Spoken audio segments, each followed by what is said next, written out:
Let's check out the VoC, or Verification of Competency section of your assets profile. It's an easy way to track a person's progress on complex qualifications, breaking big skills down into smaller steps.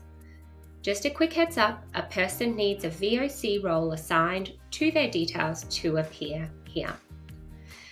At this time, you can't add a role from this screen, so let's jump down to Asset Roles and add a VoC role. Now that's done, let's have a look at how to update the child skills. From this screen, click the drop-down arrow next to the main skill to see all the smaller child skills required. To update one, just click the eye icon next to it. You can add completion dates and competency levels, or click the Hours tab to log practical experience.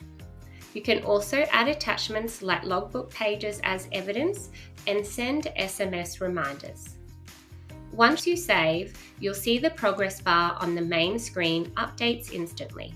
When all the child skills are ticked off, the main parent skill will automatically be marked as complete. And that's the tour. Now you can easily manage and monitor competency, from the first hour to the final sign-off, all in one spot. It makes tracking skill progression a real breeze.